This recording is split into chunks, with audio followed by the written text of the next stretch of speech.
Hello, good afternoon. I think the time starts pretty soon, so I'm just trying to look at my presentation in my computer.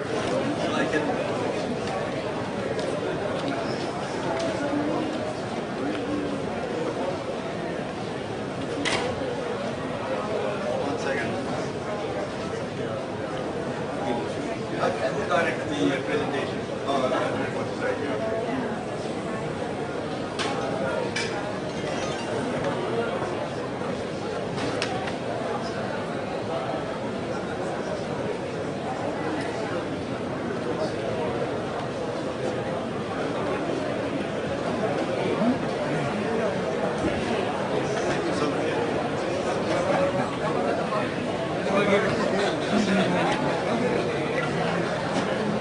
So thanks to all of you for coming. Most of you are familiar with the midterm review of the HFA, which is like a top-down approach on how to evaluate where the HFA is at midterm. And some of you are probably familiar with the view from the front line, which represents the bottom-up approach, mainly from the community perspective, community-based perspective of the HFA. Again, my name is Fuad Bendimrat. I'm here from the Earthquake and Megacities Initiative, EMI. Our work is mostly with local government. So we wanted to provide a perspective of those who are essentially handed this HFA by the central government at the local level and say, go ahead and do this. And to ask their opinion and to make them make self-assessment in them, where do they stand? How much do they understand? What is their own assessment? So most of what is prepared here is really, this is about EMI. EMI, most of you probably know EMI because I see a lot of familiar faces, but maybe some of you do not know. EMI is an international scientific organization, and it was set up, I have to do this. It's set up as a non-for-profit organization in the Philippines in 2004, and its mission is to advance policy, knowledge, and practice urban disaster risk reduction, focusing on megacities and fast-growing metropolises.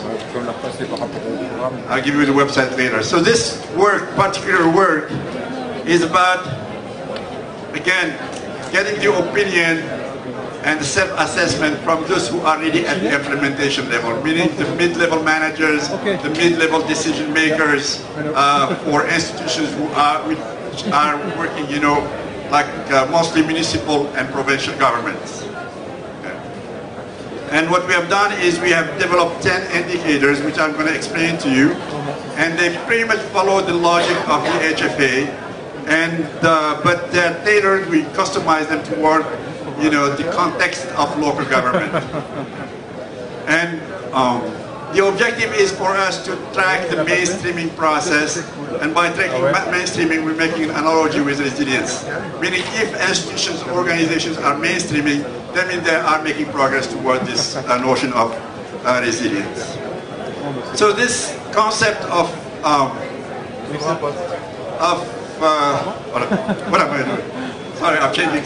So the concept of the indicators we have developed, you see even in the structure is that we have structured it according to the same concept as the HFA, except that we have changed it slightly, and we developed along 5 essentially sectors, 2 indicators related to each sectors, which are going to be shown here.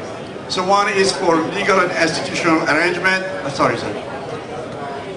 Running too fast. Yes. One is for legal and institutional arrangement, which there are 2 indicators here: effectiveness of legislative framework and effectiveness on institutional arrangement. One on training and IT training and risk communication. One on what we call shelter and disaster risk resiliency, which concerns mostly resiliency of services, shelter, health, housing, and so on, and one on resiliency of infrastructure such as transport, water, sanitation. Keep in mind, this is for local government. They have this department that do this type of work. Okay, so we ask them to assess. The other one is on emergency management, and resource management, logistic, and contingency planning, which are very important for the local level. And the third one is on hazard vulnerability and risk assessment, and finally on aspect of incorporating risk into urban development. So those are the 10 indicators. The way we structure these indicators is to have the indicators clearly defined through this kind of levels that we define for the stakeholders in terms of how to assess themselves. And the levels are fairly well kind of defined for them. This is abbreviated version. For example, on level 1, there is little or no awareness. This is the lowest level in terms of mainstreaming. And what's important is this level 3. Level 3 is when they reach the mid-level, meaning for us to tell them, if you feel that your future is better than now, then rate yourself 3 or above. If you feel that your future is less than now, then rate yourself less than 3.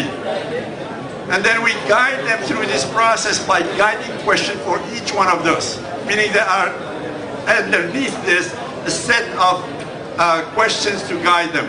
So this concept is like a wheel. And this wheel is like, the more you go toward the center, the better you are in terms of resiliency. So when you are outside here, you are in the red, and when you go and make progress, you're going toward the center. So it's the reverse of a bullseye, kind of notion, and then they can rate themselves around each of those quadrants. So 10 of them, I don't know what you call that, 10 of them. And again, red is they have really very little.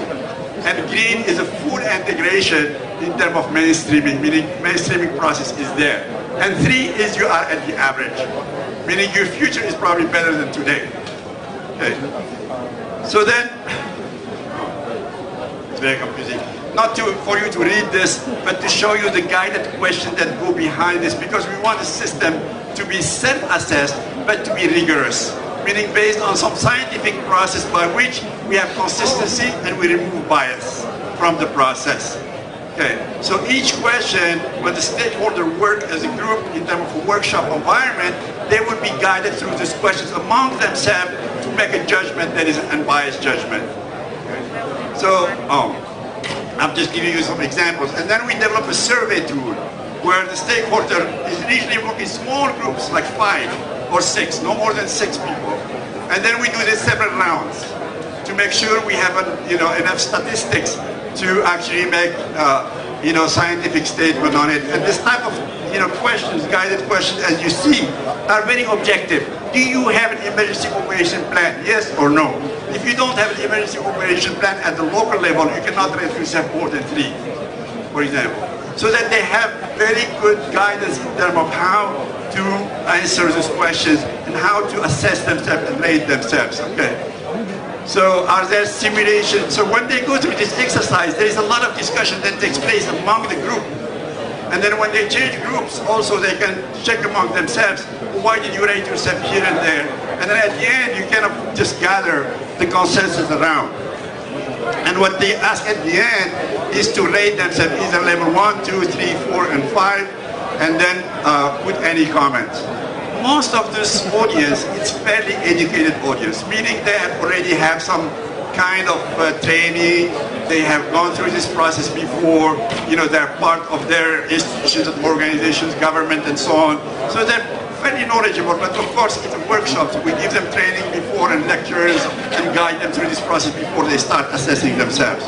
So let me show you some results. This is 8 municipalities in the Philippines, and this is rated, the indicators from the lowest to the highest. Okay, what you see here is the mean value, meaning after all we processed everything. And you see none of the group rated himself more than average. None. Okay, and in this case, the people who are the lowest level of government feel that emergency management is the lowest. Why? Because they're the first one to go and respond, and they feel that we don't have the resources to do this. Whereas they don't care too much about the legislative framework, they still rated it low, but keep in mind 3 is the average, okay? They still rated it low. And this gives you the standard deviation, meaning how close they are. Now next we look to 4 provinces, meaning the higher level now of government, more than the municipalities, okay? And you see here, you know, this at the municipal, at the provincial level, some of those they rated themselves positive, mostly in terms of legal and institutional. This is in the Philippines, okay, where the new law just passed. But in terms of mitigation, in terms of hazard vulnerability analysis, they still rated themselves lower than the average. Okay.